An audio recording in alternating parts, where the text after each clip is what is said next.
Hi friends, आज बहुत दिनों के बाद मैं आपसे रूबरू हो रही हूँ अपने यूट्यूब चैनल पे और हम बहुत से इंटरेस्टिंग टॉपिक्स पे बात करने वाले हैं। आज का टॉपिक सच में बहुत इंटरेस्टिंग है, उसके बारे में हम बीच बीच में आपको बताएंगे। पहले मैं एक छोटी सी स्टोरी से आपको बताती हूँ जो कि एक्चुअली एक रियल स्टोरी है।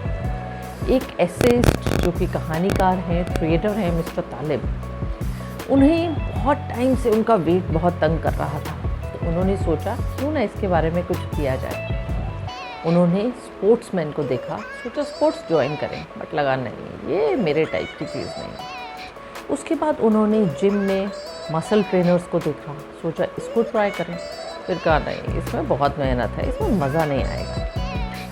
फिर एक दिन वो स्विमिंग पूल के आसपास देख रहे थे तो उन्हें लगा ओ ये कुछ इंटरेस्टिंग है, तो उन्होंने स्विमिंग ज्वाइन कर ली एकदम से जाके। जब वो वहाँ पहुँचे और वेट कर रहे थे तो उन्होंने रियलाइज़ करा कि ये जो स्विमर्स हैं, जो इनकी बॉडी है, वो स्विमिंग की वजह से ऐसी नहीं बनी है। उनकी बॉडी ऐसी थी तभी वो स्विमिंग में आए, उनकी फिज़ीक ऐसी थी। आप समझ रहे हैं मैं क्या कह रही हूँ? उन्हें ये इल्यूजन उस समय समझ में आया कि स्विमिंग करने से ये बॉडी नहीं सिर्फ बनने वाली, ये जो महान स्विमर्स हैं इनकी बॉडी ही ऐसी थी कि वो स्विमर्स बन पाए। इसे हम कहते हैं स्विमर्स बॉडी इल्यूजन। और ये हमें किस तरह से अपनी लाइफ में इम्पैक्ट कर रहा है डे टू डे, इसी के बारे में मैं आपसे कुछ बात करने वाली हूँ। बने रहिए मेरे साथ। तो हमें क्या पता चलता है इसके बारे में कि उनकी फिज़ीक की वजह से उन्हें सिलेक्ट किया गया। उनका सिलेक्शन प्रोसीजर में उनका सिलेक्ट होना ही उनकी फिज़ीक की वजह है, तभी वो अच्छे स्विमर्स बन पाए। ना कि वो स्विमर्स थे तो उन्हें अच्छे स्विमर बनाया गया, राइट? जैसे अगर आप देखें, हमारे आसपास इतने मॉडल्स हैं जो कॉस्मेटिक्स की एडवर्टाइजमेंट्स करते हैं और हमें दिखाया भी जाता है और हमें भी लगता है कि क्योंकि वो ये प्रोडक्ट्स इस्तेमाल करते हैं इसीलिए इतने सुंदर, इतने ब्यूटीफुल, उनकी स्किन ग्लोइंग और ये सब है। जबकि अगेन ऐसा नहीं है। वो सुंदर मॉडल्स हैं, उनकी स्किन इस तरह की है, तभी उन्हें इन प्रोडक्ट्स की एडवर्टाइजमेंट में यूज़ किया जा रहा है। और यही एक बॉडी इल्यूजन है। और हम क्या करते हैं, हम खुद को उस सांचे में ढालने की कोशिश करते हैं।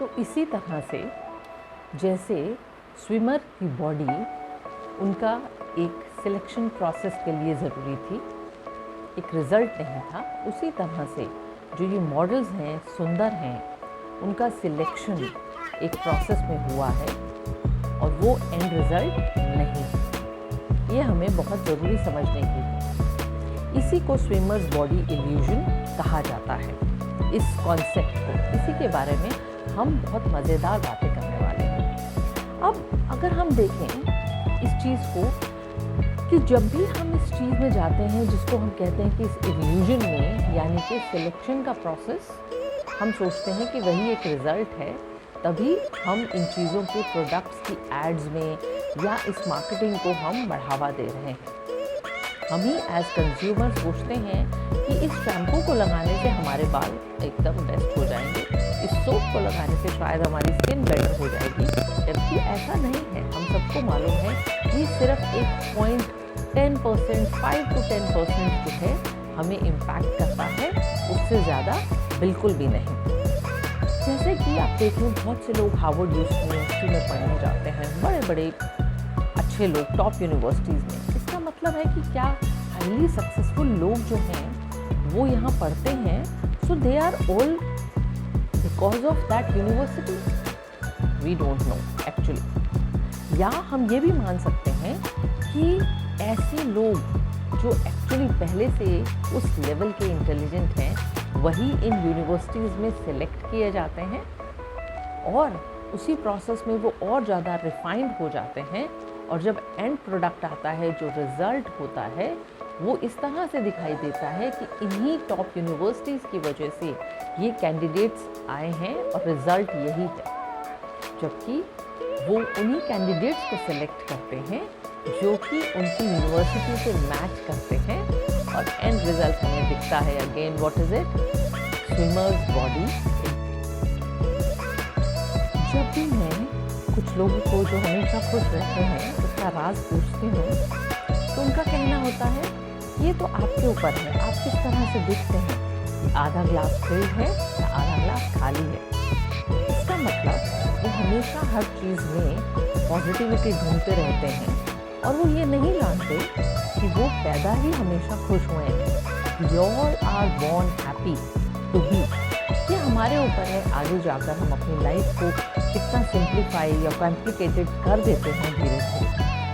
तो ये हमारी समझ और हमारे ऊपर है।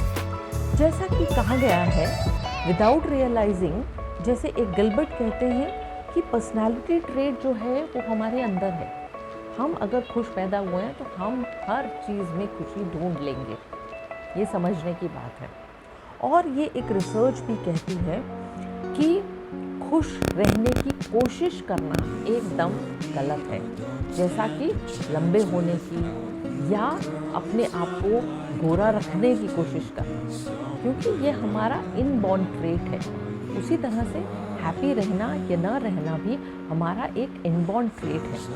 जिस तरह से बहुत सी सेल्फ हेल्प बुक्स और आपने सब देखी होंगी, उनको सुनकर समझकर उनकी टिप्स को देखकर कई बार बहुत डेंजरस लगता है, क्योंकि हम अपने आप को उनके उस सांचे में ढालने की कोशिश करते हैं बिना जाने हुए कि हम हैं क्या, मैं क्या हूँ। अपने आप को जाना है, सेल्फ अवेयर करना, इसी को हम सेल्फ इल्यूजन कहते हैं।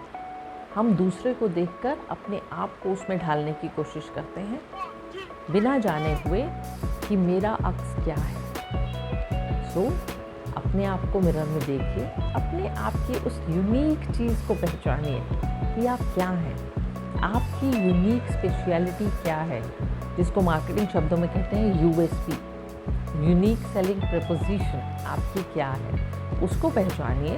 तो आपको कोई एफर्ट नहीं करना पड़ेगा किसी भी चीज़ के लिए, क्योंकि हर किसी में एक यूनिक चीज़ है। तो आपके खुश रहने के लिए दो ही मंत्र हैं, वो क्या है, सेल्फ अवेयरनेस और दूसरा है अपने आप की पर्सनैलिटी ट्रेट को पहचानना और खुद को एक्सेप्ट करना। तो सेल्फ अवेयरनेस के लिए अगर आप कुछ टिप्स या मोर जानना चाहते हैं तो आइए ज्वाइन करिए, मिलिए मुझसे, हम जानेंगे आपको और। Join my sessions, I can help you self awareness sessions के लिए, जिससे आपको अपने आप को पहचानने में मदद मिलेगी। सो खुश रहिए, खुश बने रहिए, be a happy soul. Bye happy friends, जल्द मिलते हैं।